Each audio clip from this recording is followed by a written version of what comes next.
Vamos a continuar con este mapa que ahora nos lleva a un representante. En realidad, él viene hacia nuestro país, es un representante, uno de los políticos más jóvenes que tiene el vecino país de Paraguay. Recién charlábamos, muy interesante todo lo que tienen para contar. Desde muy pequeño, adolescente, casi 25 años, ya estaba como diputado electo allí en Paraguay. Les voy a contar un poquito más acerca del próximo orador. Él es director ejecutivo de Pro Desarrollo Paraguay. Es abogado por la Universidad Nacional de Asunción. Fue diputado, como les decía, durante 2 periodos por el partido Patria Querida en el Congreso Nacional de Paraguay y presidente de la Comisión de Asuntos Constitucionales y de Legislación y Codificación de la Cámara. También es miembro de la Inter-American Dialogue con sede en Washington, D.C. Además, es profesor de la Universidad de Columbia. Señoras, señores, fuerte el aplauso para recibir al doctor Sebastián Hacha. Buenos días. Buenos días. ¿Cómo están? Que levante la mano el que no pensó, hablaron político garca. No puede ser, yo no les creo. Si yo leía el programa y decía, hablaron político, decía, no, hablaron político. ¿Qué nos puede decir un político más que mentiras? Es el top of mind de la política, no solamente en Argentina, en el Paraguay, en América Latina, en Europa, en todo el mundo la política goza de mala fama y ese es un problema. Vamos a hablar de eso. Estoy muy feliz por estar aquí en Buenos Aires, estoy muy feliz por la invitación que me hizo la Fundación Jóvenes Líderes, estoy muy contento porque Buenos Aires y la Argentina son para mí como un segundo hogar. Ustedes saben que mi país hubo una dictadura militar de 35 años, terrible, donde mi abuelo fue víctima. Ella vivió aquí en Buenos Aires 5 años y mi mamá casi nació aquí. Así que para mí siempre volver a Buenos Aires es un placer. Es como un segundo hogar y estamos eternamente agradecidos como familia de que haya acogido a muchos tíos que se quedaron a vivir aquí, que ya no volvieron al Paraguay por esa tremenda dictadura que duró del año 1935 a 1989. Bueno, mis primeros escarceos con la política se dieron a los 15 años, a los 14 años, cuando entregábamos víveres a la gente. Hoy vi que en Buenos Aires hay un gran problema, bueno, en la provincia, ¿verdad?, por el tema de las inundaciones. Hay mucha gente que está ayudando, está llevando víveres, y uno encuentra como en esas cosas un paliativo a tanto sufrimiento que tiene y que sufre la gente por una cuestión fundamental. Porque tenemos malas políticas. Y tenemos malas políticas porque tenemos malos gobiernos. Esto lo escribió Joan Prats, un político catalán que falleció hace unos años, con mucha claridad en un artículo que se llama Ética para el oficio político, que es muy bueno y se lo recomiendo que lo lean. Pero ¿qué ocurre? Que para tener mejores gobiernos no hace falta solamente tener o votar o ser buenos tipos. Si yo le pregunto a ustedes, ¿cuáles son las características que tiene que tener un político? Dígame, ¿cuáles son? Honesto, por supuesto. Capaz. ¿Cómo? Perdón. Ser líder, ¿sí? ¿Algún otro? Acá al medio se me está durmiendo, ¿eh? A ver, ¿qué tiene que tener un político para que le voten? Vocación de servicio, correcto. Después, ¿qué más? Carisma, correcto. Yo le digo, quedemos en estos 5 y mandemos al Papa Francisco a ver si hay algún santo que tuvo estas 5 características. No lo vamos a encontrar.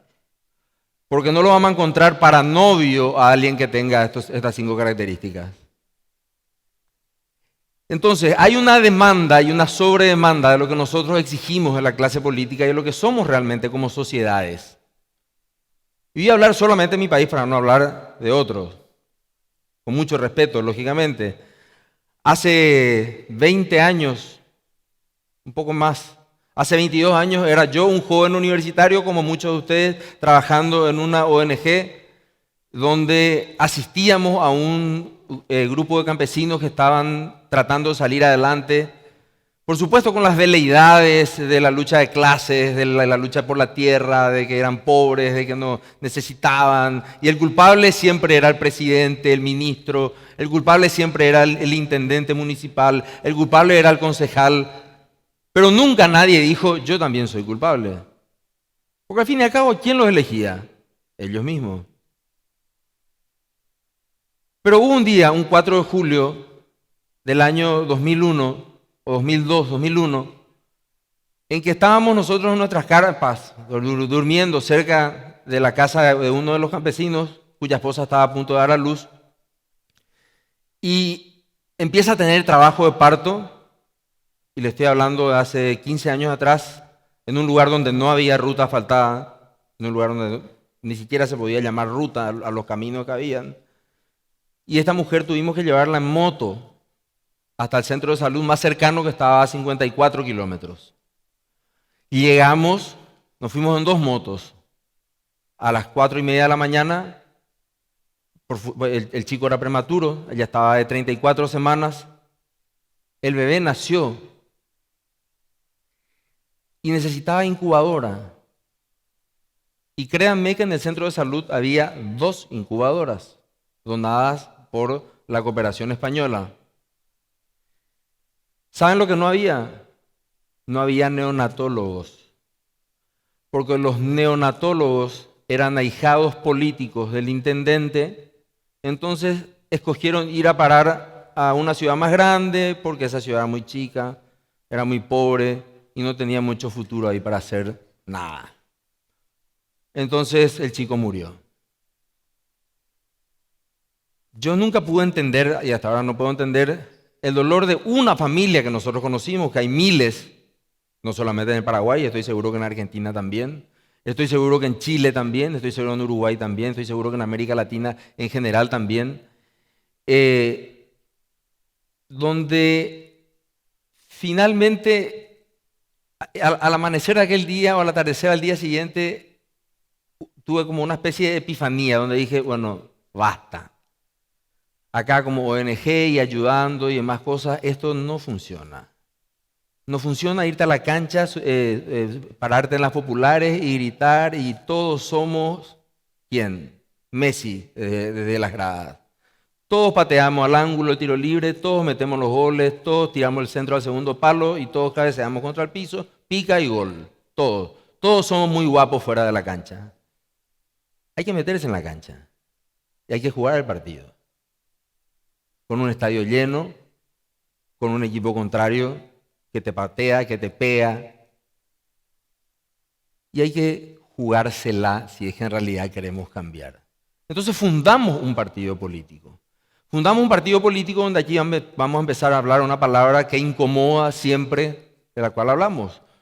Un partido político donde nos dijimos, vamos a hacer exactamente lo contrario a lo que hacen los políticos tradicionales.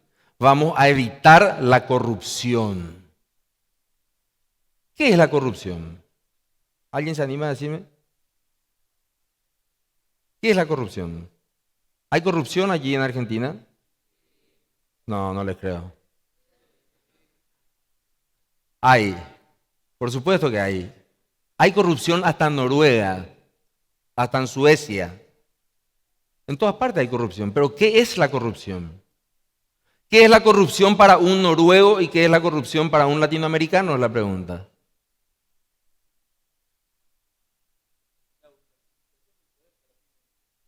La utilización del poder para fines particulares.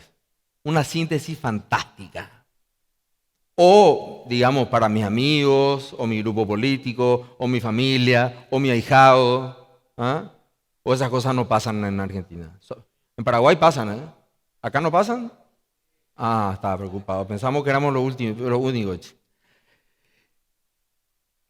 La corrupción es, y ya no lo digo yo, lo dijo el Papa, que tuvimos la bendición de tenerlo en el Paraguay hace un tiempo, hace unas semanas, dijo, es la gangrena que pudre todo el tejido social. Y el Papa no dijo eso en el Paraguay por casualidad. Se lo dijo al presidente, estaba sentado ahí enfrente. Volvamos 10 años atrás. Fundamos un partido político y dijimos, bueno, vamos a tratar de hacer nosotros lo que otros no hicieron. Y ahí fuimos. Yo tenía 25 años y empezamos a remarla. Hicimos 64 denuncias de casos de corrupción. No sean tan pesimistas. Hay 3 que fueron aceptadas, pero todavía no tienen condena. No sean tan pesimistas. Creemos que por lo menos una va a llegar a juicio oral y público y creemos que por lo menos algunas de estas personas van a terminar donde deberían terminar, en la cárcel. ¿Por qué? Porque esos actos de corrupción privaron de recursos públicos a quienes necesitaban de la incubadora, se la dieron a sus amigos y la corrupción significa muerte, señoras, señores, chicos y chicas. Pagarme una coima para no tener que pagar una multa, eso es un pecado mayor. Nosotros creemos que porque nos autorreferenciamos y decimos somos buena gente, entonces cuando nosotros lo hacemos no está tan mal. Graciela Romer, a quien aquí algunos de ustedes la deben conocer, una importante, excelente profesional, en el año 2004 hizo un estudio para Poder Ciudadano, que también lo han de conocer, una ONG argentina, junto con Transparencia Internacional y el NDI, en Paraguay. El 84% de las personas preguntadas dijeron que el ladrón no es quien roba, sino quien no comparte. ¿Qué tal? 84%. Ladrón no es quien roba, sino quien no comparte. El 60% del sector privado, léase los empresarios, sostuvieron en Focus Group, lógicamente donde se estaba analizando su conducta sin que ellos sepan de qué estaban hablando, dijeron palabras más, palabras menos, negociado es un negocio donde yo no participo. Porque la corrupción no está solamente en el sector público, chicos y chicas. La corrupción está en el sector privado. Y ya no es como el tango, ya no se baila a 2 con un corruptor y un corrupto.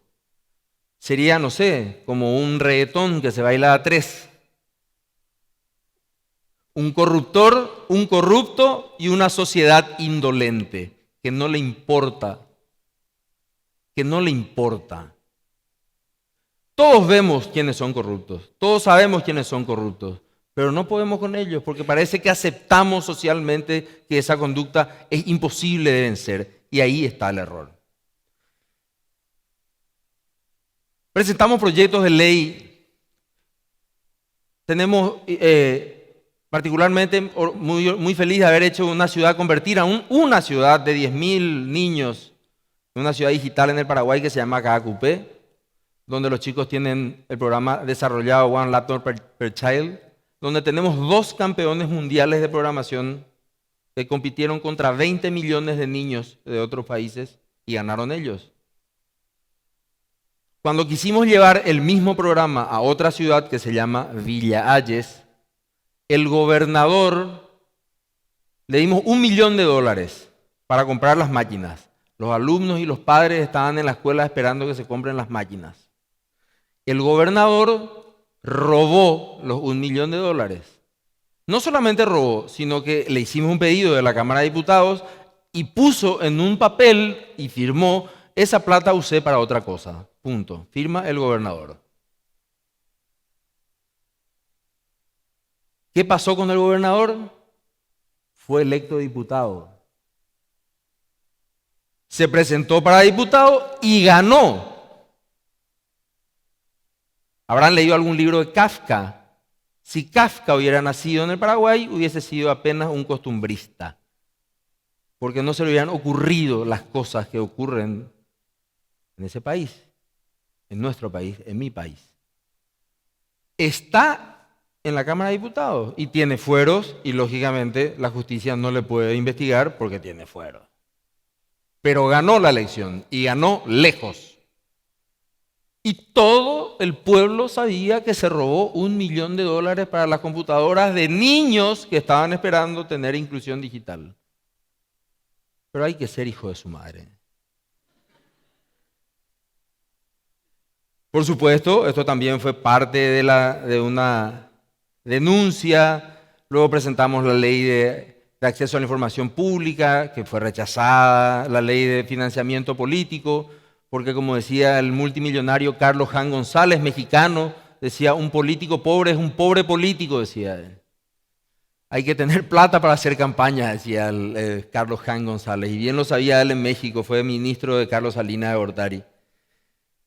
De responsabilidad fiscal, el aumento de penas para funcionarios metidos en temas, perdíamos 60, 20, 80 diputados son, 74-6 perdimos una de estas iniciativas. Y perdimos, hasta que pasó, llegamos a las elecciones del año 2013 y en la calle todo el mundo te quiere, todos te felicitan, te dicen adelante, fuerza. Y adivinen qué pasó, conmigo y con mi partido. Perdimos todo, no nos votó nadie. Yo creo que a esta altura ni mi abuela. Ni mi abuela.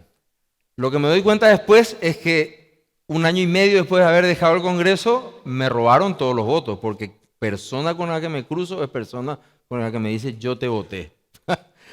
Entonces me robaron como 2 millones de votos más o menos, porque todo el mundo me dice, pero yo te voté, pero sí, claro.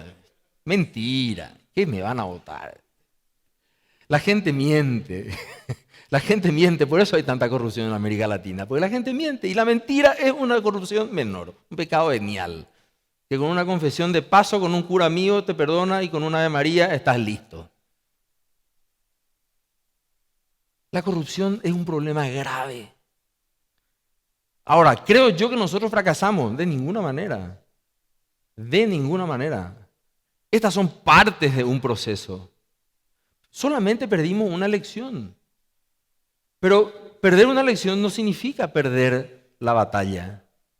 Hubiésemos perdido la batalla si es que nosotros nos hubiésemos subido al carro de quienes ofrecen cargos, dinero o comida o planes sociales o subsidio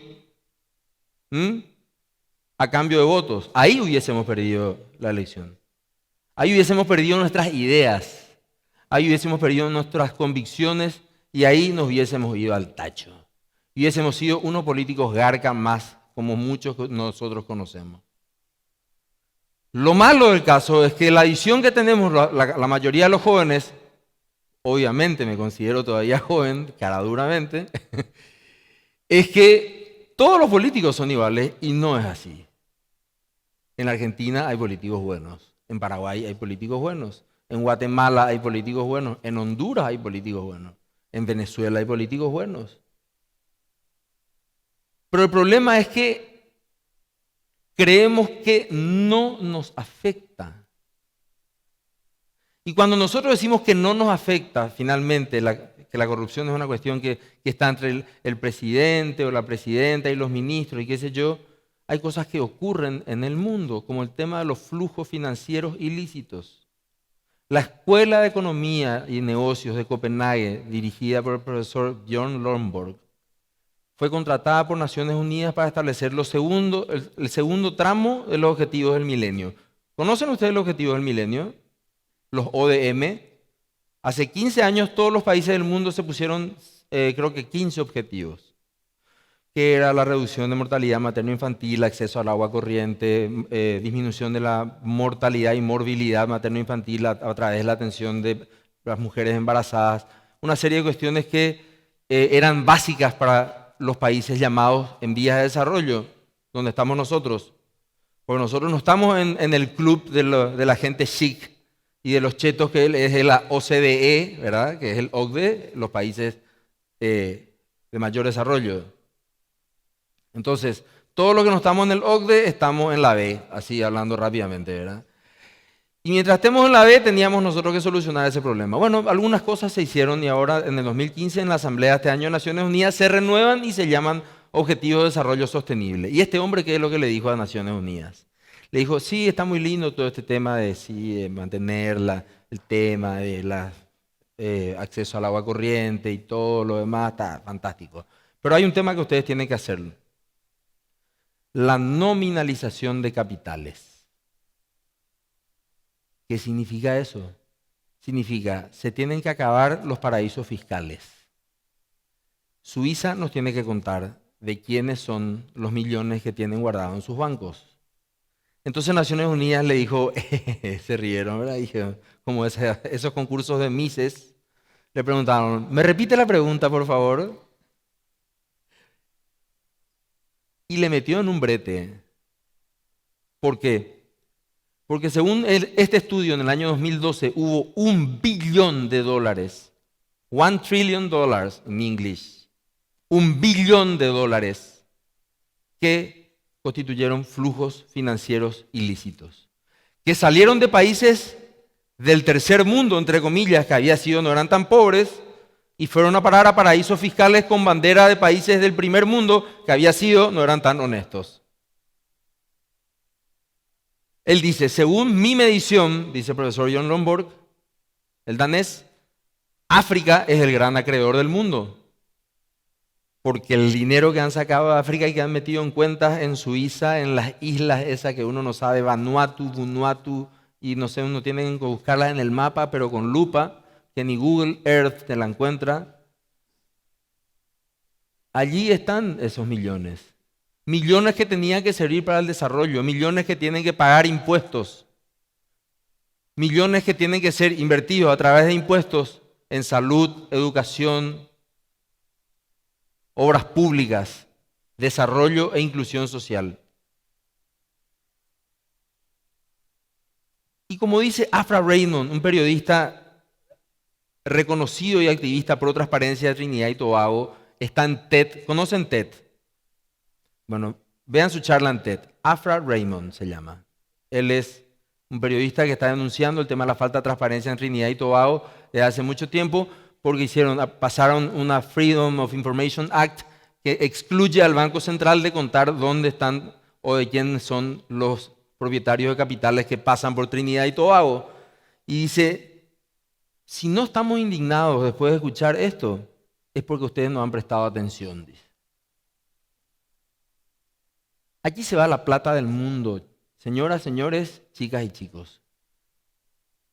Después de haber perdido estrepitosamente las elecciones y de haber terminado en la banquina de la política tradicional, digamos, de la política partidaria, me encuentro abocado a otra misión, que es estudiar a la economía subterránea en mi país y en América Latina. Y estudiar la economía subterránea es algo absolutamente fascinante y maravilloso. Porque la economía subterránea te lleva directamente al empleo informal y el empleo informal te lleva directamente a los sistemas de educación. Y nuestros sistemas de educación están preparando profesionales para una era industrial que ya pasó. Según un estudio de Brookings Institute, el 65% de los niños menores de 15 años van a trabajar en empleos que aún no existen. Les repito, el 65% de los niños menores de 15 años van a trabajar en empleos que aún hoy no existen. ¿Cuál es el problema? Que con la corrupción y con los flujos financieros ilícitos nosotros no tenemos el dinero para poder afrontar un sistema educativo que pueda invertir en I+D y podamos llegar al porcentaje de Israel, por llamarlo de una manera, del 4% del PIB en innovación y desarrollo. Mientras no hagamos eso, no va a cambiar nuestro sistema educativo. Ya lo dice Ken Robinson, el profesor, que lo llevaron a Stanford, un inglés que lo llevaron a Stanford para reformar el sistema de educación de los Estados Unidos. Dicen, mientras los alumnos se sigan durmiendo en clase y no presten atención, es porque están aburridos. Es porque no han encontrado su elemento. Es porque no persiguen lo que quieren. Es porque le enseñan la tabla del 2 y del 3 y ellos quieren a veces tocar la guitarra, a veces bailar, a veces tocar el violín, a veces tocar el tambor. Pero no hay dinero para eso. Apenas tenemos dinero para evitar que haya una nueva marcha de docentes en mi país que reclame lo que le debe el Estado o reclame lo que no le debe el Estado. No importa si total quienes se quedan sin clases son los chicos. Los chicos, ¿qué nos importa finalmente? Esa es la realidad. Y si ya finalmente después de toda esta explicación no nos importa el combatir la corrupción, porque así nomás es, porque no podemos hacerlo, porque el enemigo es demasiado grande, entonces A ver si esto funciona. Le voy a mostrar una gráfica que desarrollamos con la Universidad Autónoma de San Luis de Potosí. Lo que tienen ustedes aquí es el mapa, el atlas de la violencia en América Latina. Y ustedes me dirán, ¿de qué habla este hombre? ¿No vino a hablar de corrupción? Sí. Esto es corrupción. En nuestro continente, si el mundo fuera una ciudad y América Latina fuera un barrio, diríamos que vivimos en el barrio más peligroso de nuestra ciudad. En América Latina se reporta el 36.7% de los homicidios al año, pero con el pequeño aditamento de que solamente vivimos el 8% de la población mundial.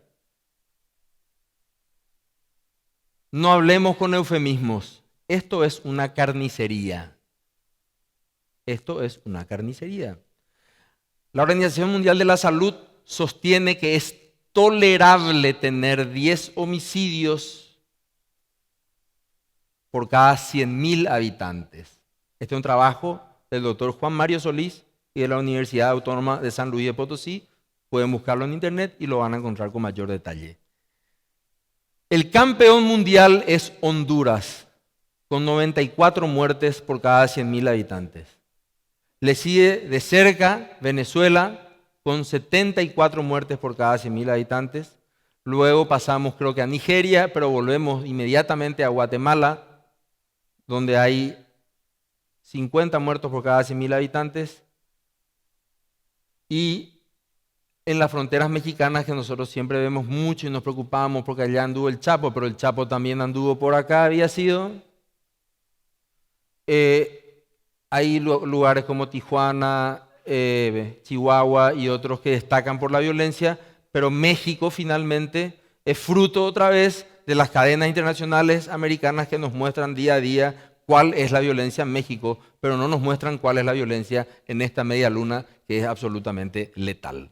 Si nosotros tuviéramos que computar por total de muertes absolutas, sin comparación con la población en el mundo, Brasil es el país que reportaría más homicidios en todo el mundo anualmente. Nuestro vecino.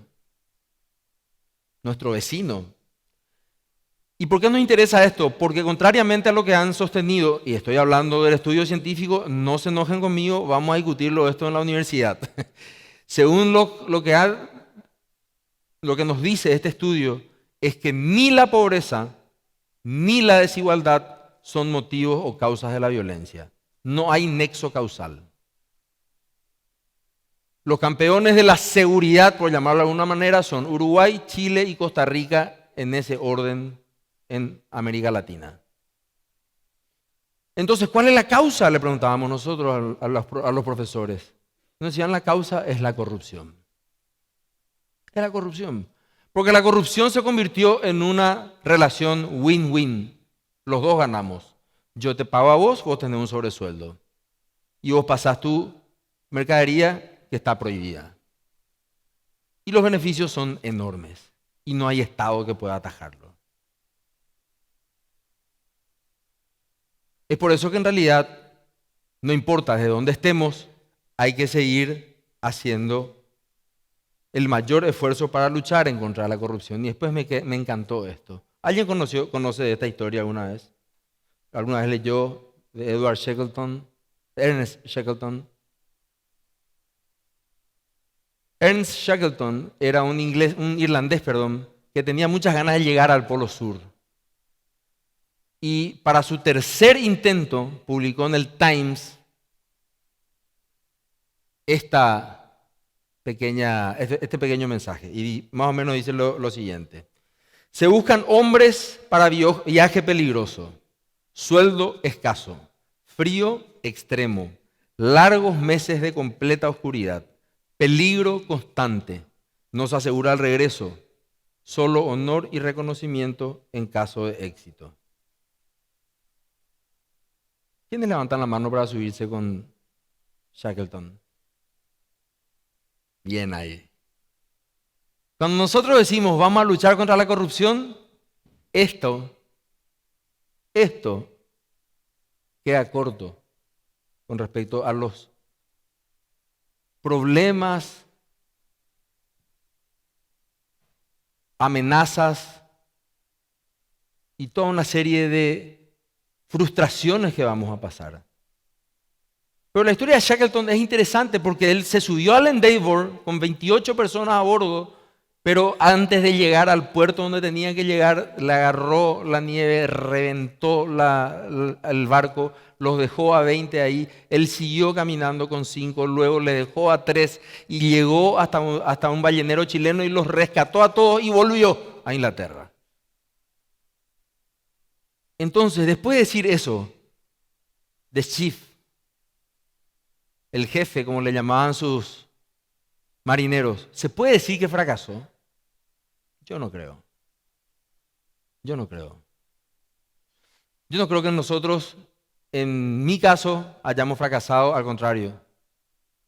Creo que es una batalla, un escarceo, en que la política nos mostró de que hay otros caminos para poder decir la misma cosa y que no te rechacen tanto. En lo que son muy hábiles muchos políticos en decirte, en realidad te estoy robando de arriba abajo y no sabes cómo te gusta. Y la gente le aplaude y le grita. Porque hay una realidad. La gente en realidad pide con la boca que se le diga la verdad, pero en el fondo no quiere que se le diga la verdad. No quiere. Cuando nosotros le decimos a la gente, el sistema de seguridad social no es viable si no aumentamos 2 años más la edad de jubilación, se enojan contigo, te escrachan, no te votan, te sacan solicitada en los diarios. Pero es la verdad, la ciencia no miente. Yo les invito a que ustedes luchen contra la corrupción, porque esa es una lucha individual. Esa es una lucha en la que yo me comprometo a decir no a lo que me es normal. Es una lucha de decir no a lo que todos los días veo que pasa.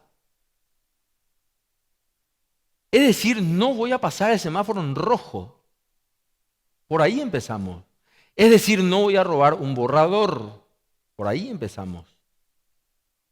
No hay que esperar tener $1 millón enfrente a uno para decir que uno está luchando contra la corrupción. Hay que estar convencido de lo que uno quiere y es lo que nosotros, o lo que queremos, o lo que quiero dejarles esta noche, esta tarde.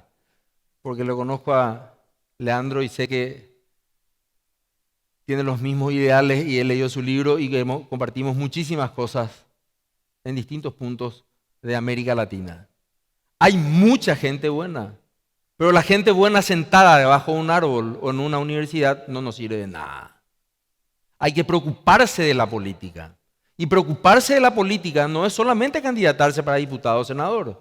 Preocuparse de la política es participar del gobierno de mi curso, de mi universidad, de mis comisiones vecinales, de mis juntas de saneamiento, le llamamos nosotros, en los lugares donde no hay agua potable.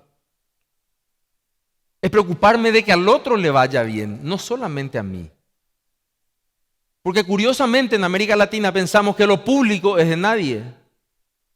Exactamente al revés de lo que piensan los anglosajones y los germanos, donde lo público es de todos. Entonces nos enojamos con el candidato que ganó y rompemos el alumbrado público que está frente a mi casa. Pero si finalmente me está alumbrando a mi casa, ¿por qué me tengo que enojar así? ¿Por qué tengo que reaccionar así? Yo les garantizo que esto, frío, noches largas y peligros, los van a encontrar. Pero también les aseguro de que no existirá mayor satisfacción en sus corazones de poder saber que encontraron el camino correcto para salvar a Latinoamérica, para hacer de este continente lo que debe ser. Nosotros podemos vivir, somos pocos, no tenemos muchos recursos, nos sobran los recursos. Nos sobran los recursos. Pero haciendo un discurso nomás no nos sirve de nada. Yo tuve que enseñarle a mis 5 hijos a crecer con un guardia. porque tuve amenazas a bulto. ¿Alguien me puso una pistola en la cabeza para que me metan en tremendo lío? No, nadie. Pero lo que le tengo que enseñar a ellos es decir, mira papá, yo puedo perder esta batalla y puedo perder la siguiente, pero nunca me voy a perdonar haber corrido sin haber peleado. Nunca me voy a perdonar no tener una herida y decir, mira que estoy 0 kilómetros. Prefiero tener una herida y decirle que me la hice perdiendo una batalla a no pelearla. A eso nos convoca Shackleton. Y a eso le convoco yo a ustedes hoy. Gracias.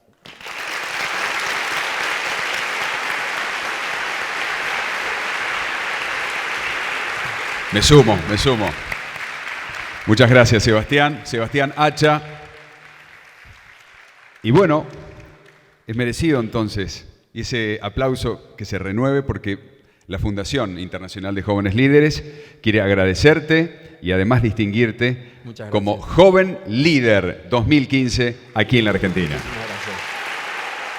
Hace entrega de esta distinción el licenciado Diego Fior, director de protocolo de la Fundación Internacional de Jóvenes Líderes. Foto, aplauso, agradecimiento. Gracias a ustedes. Y un hasta pronto, ¿eh? Interesante escuchar. Muy agradecido. Gracias, Sebastián. Gracias.